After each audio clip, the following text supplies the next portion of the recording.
Dear friends, please subscribe to my channel. When I turned 13, our family, which consisted of my mom, my grandmother, and me, moved to another part of the city. My mom said it was necessary because her work was just a few steps away, so she no longer had to commute across town.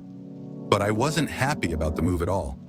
I had to leave behind all my friends and the school I had attended since first grade. Things didn't start off well in the new place. My classmates showed little interest in me, and the kids in the neighborhood already had their own group, which wasn't easy to join. For a while, I was alone, but one day, I saw a girl on the street putting up flyers about a missing dog. I recognized her. It was Victoria from a parallel class. Pretty, blonde, with big blue eyes. Many boys liked her, including me. I thought, if I helped her find the dog, she might become friends with me, even out of gratitude. With that in mind, I scoured all the nearby courtyards, parks, and squares, but there was no sign of Vika's beloved pet. Exhausted after hours of searching, I finally returned home, lay down to rest, and fell asleep. I had a dream. I was walking through some kind of garden, surrounded by trees bearing strange fruits. An old man approached me, looking like a peasant from the 19th century, wearing pants and a shirt belted with a red sash, and his beard was so long it almost touched the ground. "Are you looking for someone?" he asked slyly. "Yes," I answered without hesitation. "A dog, a little white dog." The old man smirked. "Well, then ask me, and I'll help." "All right, Grandpa, I'm asking you to help me," I exclaimed. "But you'll have to pay for my advice." "I don't do anything for free," he said, looking at me with eyes as black as a bottomless pit. "Do you agree?" "Agreed," I said eagerly. I really needed help. "Deal." The old man nodded approvingly. "Tomorrow, check the neighboring courtyard. You might find what you've lost." The peasant-like old man vanished, and I woke up immediately. The next morning, I rushed to the neighboring courtyard, and, oh miracle, I found Vika's dog. I returned it to her, and just as I had hoped, I instantly became her best friend. But that evening, I was badly beaten. By whom? For what? Remains unknown.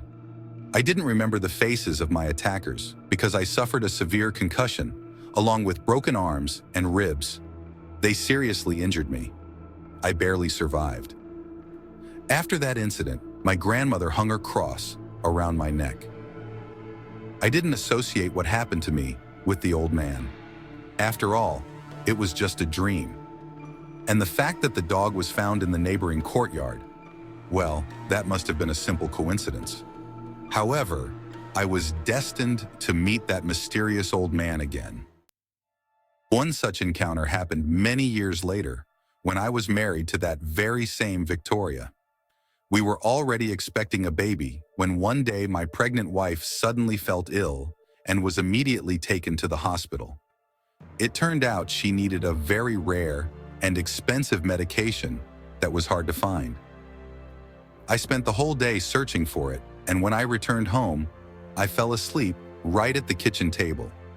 And there he was again, the same old man in the same outfit. Only this time, he wasn't in his garden but right in my kitchen. The old man sat down at the table with me and asked, "What's wrong? Trouble struck?" "Yes." "And how?" "I need a rare medicine urgently," I replied. "I can help you," the old man said calmly. "Then help," I pleaded. "But you already know, you'll have to pay for my advice." "I don't do anything for free," the nocturnal guest warned me again. "Do you agree?" "Agreed," I exclaimed immediately. "How could I not agree?" "Deal." The old man nodded and disappeared. I jumped up at once and ran to the phone. The doctor on the other end gave me incredible news. The medicine had been found. Vika and the baby were fine. But to my horror, that evening, my mom called. My grandmother had a heart attack and was in intensive care. The doctors gave a grim prognosis. That's when I realized the old man from my dreams was connected to my misfortunes. Every time he helped me, there was a heavy price to pay. I didn't believe in the supernatural back then, but when I visited my grandmother, the first thing I did was return her cross to her. I immediately felt calmer. And when my mom arrived, I told her everything about the old man, his help, and the price. Mom gasped. "It can't be. So it's all true?" "What's true?" I asked, puzzled. And then my mom told me that her father, my grandfather, had warned her before his death that if she ever dreamed of an old man with a long beard offering his help, she should never agree.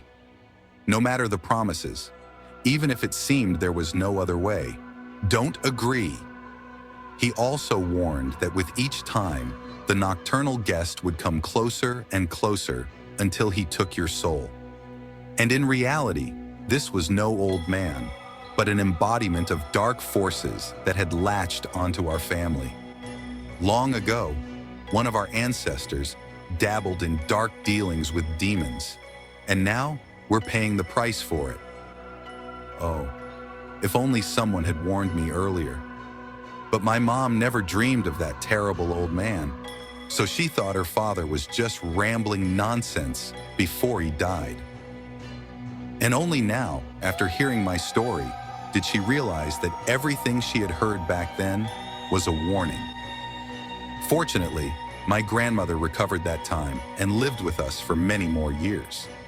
She passed away not too long ago.